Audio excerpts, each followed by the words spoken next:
Hello दोस्तों, आप सभी को दिवाली की हार्दिक शुभकामनाएं। फाइनेंस वर्ल्ड में दो बड़े ग्रुप्स हैं। एक तरफ है नोबेल लॉरिएट हैरी मार्कोविट्ज और दुनिया के सबसे बड़े हेज फंड के चीफ इन्वेस्टमेंट ऑफिसर रह चुके रे डालियो, जो मानते हैं कि diversification is the only free lunch in finance. वहीं दूसरी तरफ है बिलियनियर्स जैसे वॉरेन बफेट, चार्ली मुंगर और मार्क क्यूबन, जो मानते हैं कि डाइवर्सिफिकेशन इज फॉर इडियट्स। अब सवाल ये है कि हम कौन से ग्रुप की सुने। आइए आज समझते हैं डाइवर्सिफिकेशन और ये क्यों जरूरी है। डाइवर्सिफिकेशन के कॉन्सेप्ट को समझने के लिए पहले पोर्टफोलियो रिस्क को समझते हैं। अब हमारा पोर्टफोलियो दो तरह के रिस्क से सबसे ज्यादा प्रभावित होता है। पहला है सिस्टमैटिक रिस्क और दूसरा है अनसिस्टमैटिक रिस्क। सिस्टमैटिक रिस्क वो है जो पूरी मार्केट पर असर करता है, जैसे रिसेशन, इंटरेस्ट रेट चेंजेस या फिर मार्केट क्रैश। ये रिस्क मार्केट रिस्क भी कहलाता है और इसे हम कंट्रोल नहीं कर सकते।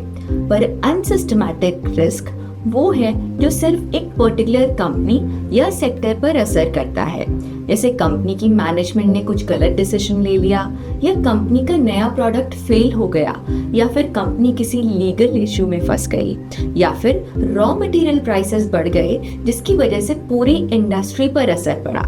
डाइवर्सिफिकेशन ऐसे अनसिस्टमैटिक रिस्क को रिड्यूस कर सकता है।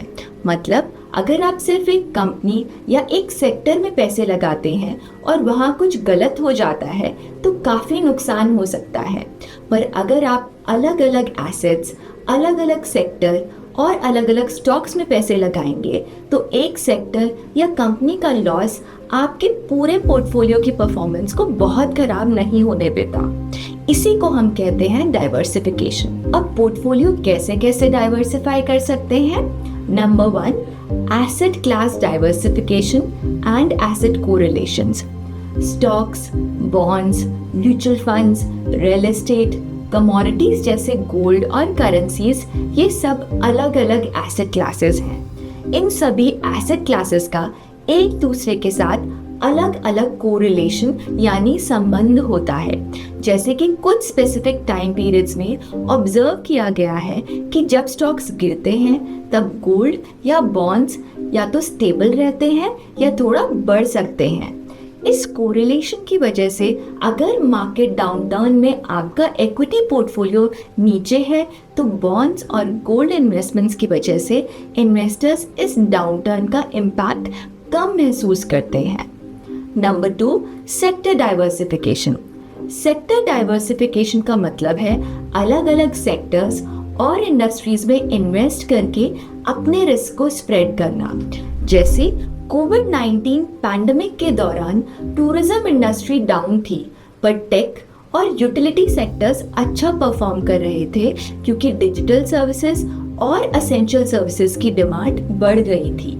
नंबर 3, ज्योग्राफिकल डाइवर्सिफिकेशन यानी डाइवर्स ज्योग्राफीज में इन्वेस्ट करना। ग्लोबल एक्सपोजर से इन्वेस्टर्स को अलग अलग कंट्रीज के इकोनॉमिक साइकिल्स में पार्टिसिपेट करने का फायदा मिलता है और रिस्क भी डिवाइड हो जाता है।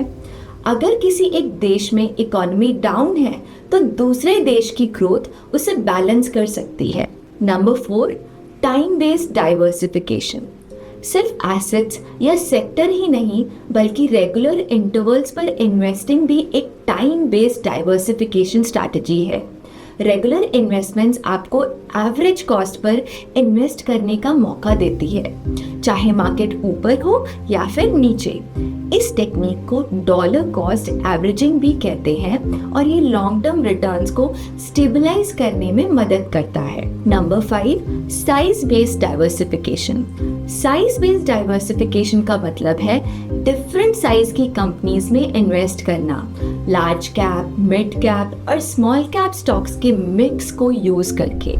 लार्ज कैप कंपनीज जो स्टेबल और एस्टैब्लिश्ड होते हैं, इनमें इन्वेस्ट करना पोर्टफोलियो को स्टेबिलिटी और कंसिस्टेंट रिटर्न्स दे सकता है।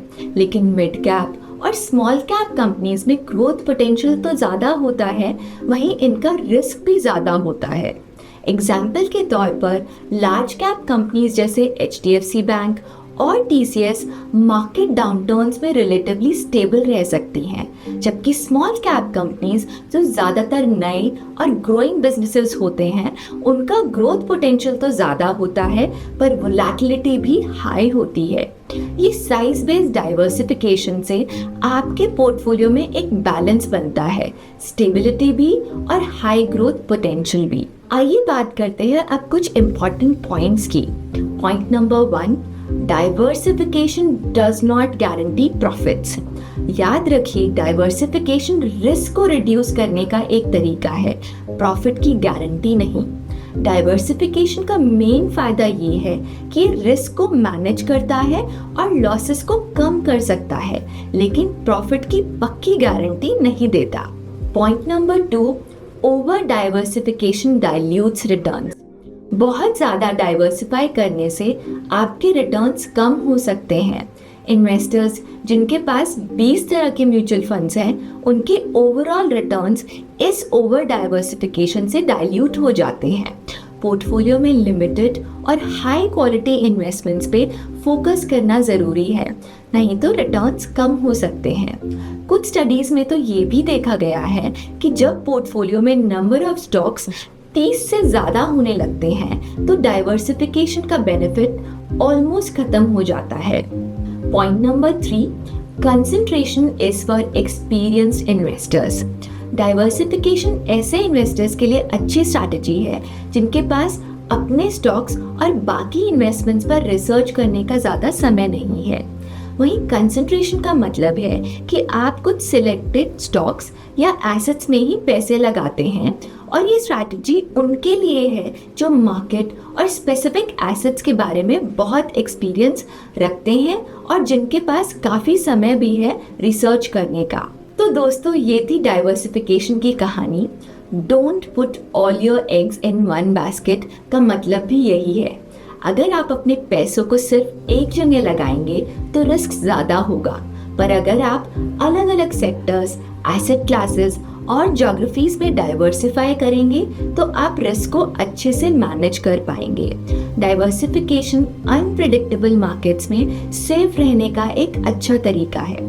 आशा करते हैं आपको आज की वीडियो पसंद आई होगी, तो लाइक और सब्सक्राइब करना मत भूलिएगा। Happy investing. Thank you.